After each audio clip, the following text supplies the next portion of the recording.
D'après une publication du Dr Jenna Jambeck, tous les ans, entre 4 et 12 millions de tonnes de déchets en matière plastique rejoindraient les océans de la planète. Une conséquence de la mauvaise gestion des déchets ménagers par les populations côtières. 60% de ces rejets ménagers plastiques proviendraient principalement de 5 pays d'Asie, la Chine, l'Indonésie, les Philippines, le Vietnam et le Sri Lanka. Si pour ces pays, la production du plastique ou son recyclage représente une part importante de leur économie, devenue un déchet non traité, c'est une menace environnementale aux conséquences encore mal connues. À Ho Chi Minh Ville, capitale économique du Vietnam avec plus de 8 millions d'habitants, un programme de recherche est né de la prise de conscience d'une scientifique de l'Institut de recherche pour le développement. Pour la première fois, l'impact des plastiques sur une rivière tropicale d'un pays émergent est documenté. Ce projet, il est né d'un constat, on va dire, personnel, parce qu'au début, les plastiques n'étaient pas du tout ma spécialité scientifique.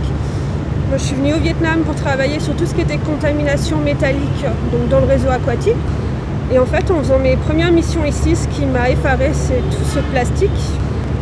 J'ai commencé à m'y intéresser, mais d'un point de vue, on va dire, plus citoyen. Et après, j'ai rencontré des collègues à Paris qui, eux, travaillaient sur la Seine, sur cette problématique du plastique dans l'eau. Et c'est à partir de là que le projet a démarré. Les premières missions, on s'est intéressé aux gros déchets et aux petits déchets en même temps, ces macros et ces microplastiques. Pour pouvoir les échantillonner, on utilise un filet à plancton. Quand on a adapté cette méthodologie ici, on a vu qu'en une demi-heure, même au bout de 10 minutes, notre filet était complètement saturé, on n'arrivait pas à le remonter, il y avait trop de débris. Donc on a diminué le temps, aujourd'hui on en est à 1 minute de mise en place du filet dans l'eau.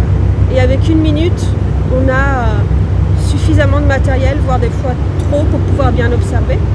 Il faut savoir qu'en termes de microplastique, on est à des concentrations qui peuvent être 1000 fois supérieures à ce que l'on trouve dans les pays occidentaux. Depuis 1 an et demi, 2 fois par mois, à l'étal de marée basse, Emily, Chung et Toai prélèvent des échantillons sur la rivière Saigon. Par la suite, c'est au Centre asiatique de recherche sur l'eau que ces échantillons vont être analysés. When I go to the market, if I don't bring my own bags, maybe when I come back, I have maybe more than 20 bags. When I was a child, we use like tree leaves to keep the food. The people, they throw away many plastic in the street or directly to the canals or the rivers. Then the big plastic will be broken, will be Fragmented? Yeah, fragmented into small particles like as we observe. So I think the main problem here is the awareness of the people when they use plastic. Actually, for myself, I noticed about that just when I joined the project with Emily. Before I didn't notice. Les échantillons préparés, l'étape de la filtration peut commencer. Puis, pendant des heures, Emily va analyser chaque filtre pour en faire l'inventaire. Les fragments qu'elle observe au microscope sont renseignés par des photos, mais aussi par des informations sur leur nature, leur surface, leur longueur, leur couleur. Si on regarde sur ce filtre, on a vraiment de la chance parce qu'on a toutes les classes. En bleu, on voit clairement un fragment de plastique, peut-être un ici en vert, donc on regardera plus près pour s'en assurer. On a aussi sur cet exemple des fibres, donc tous ces longs filaments de toutes les couleurs. Donc ça va plus être issu du textile.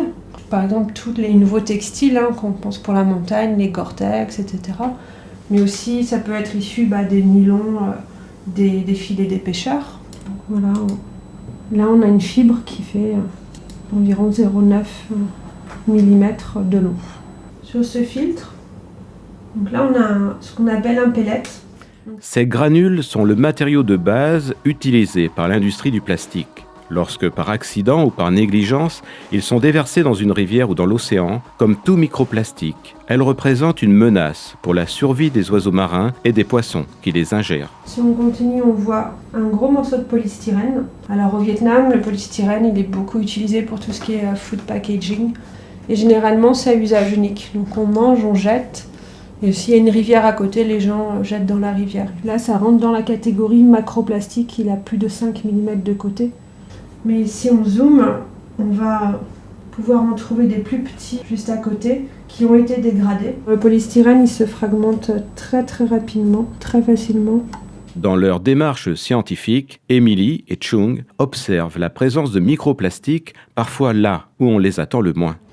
Now we check the availability of microplastic in like water, in fish, in clams and sediments.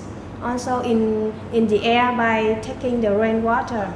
And actually I just told Emily about the idea that the possibility we will check the microplastic contamination in commercial salt. On a aussi un autre programme qui est sur les macroplastiques, où là on a travaillé plus particulièrement avec le service de la ville, qui était vraiment intéressé de voir quelle est la forte proportion de plastique dans les rivières et les canaux de Ho Chi Minh Ville.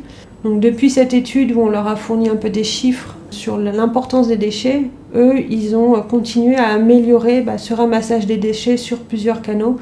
Et ils continuent aussi à améliorer tout ce qui va être prévention au niveau des habitants pour pas jeter ces déchets dans la rivière. I was really shocked when I read the paper written by Chen Beck and others.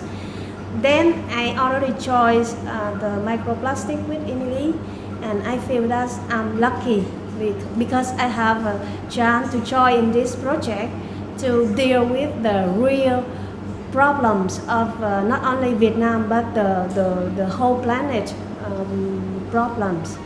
Depuis les années 50, la production annuelle de matières plastiques a été multipliée par plus de 200. Et le rythme s'accentue.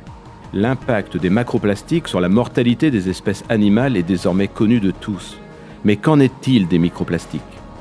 Les recherches en cours apportent dès à présent des connaissances sur la situation des microplastiques dans l'environnement d'une rivière tropicale traversant une métropole d'un pays émergent.